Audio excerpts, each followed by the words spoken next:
Hello साथीहरू, सबैलाई मेरो युट्युब च्यानलमा नमस्ते छ।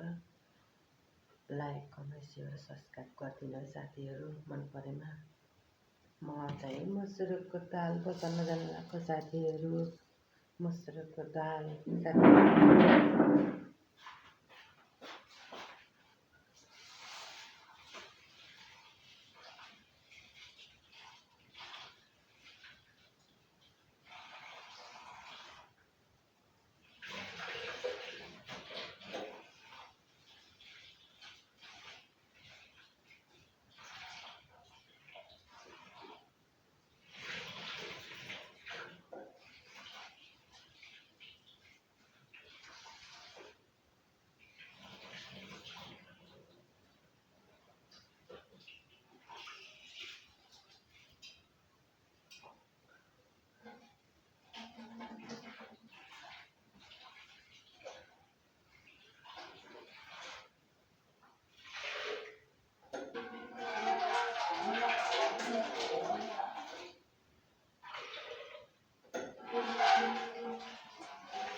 साथीहरू, मैले भात बसाल्न लागेको।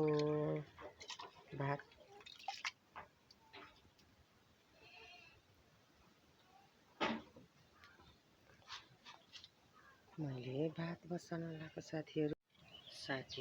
मेरो दाल पाक्यो।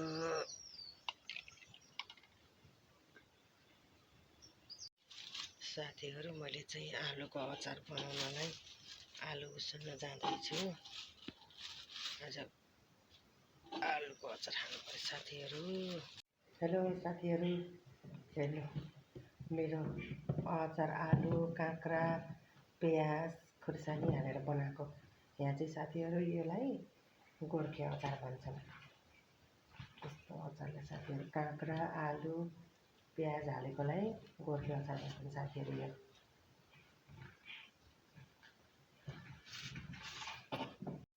हेलो साथीहरू, अहिले त्यस्तो घाम चर्केको थियो हेर्नु, पसिना भयौँ।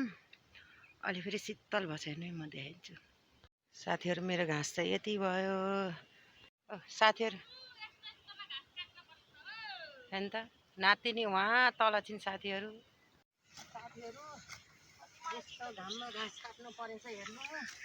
भैँसी बाह्रले खाइदिन्न, शब्द छ्याउनी हो के त्यही पनि काट्नु त पर्यो साथीहरू घाँस।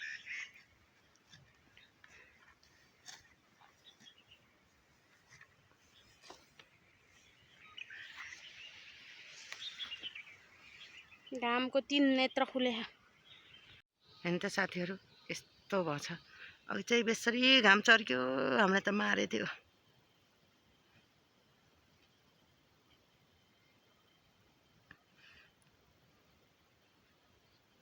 के अनि शीतल भएपछि जाम्ला भन्न पनि हिजो जस्तै पानी पर्छ ओह्राल्दै।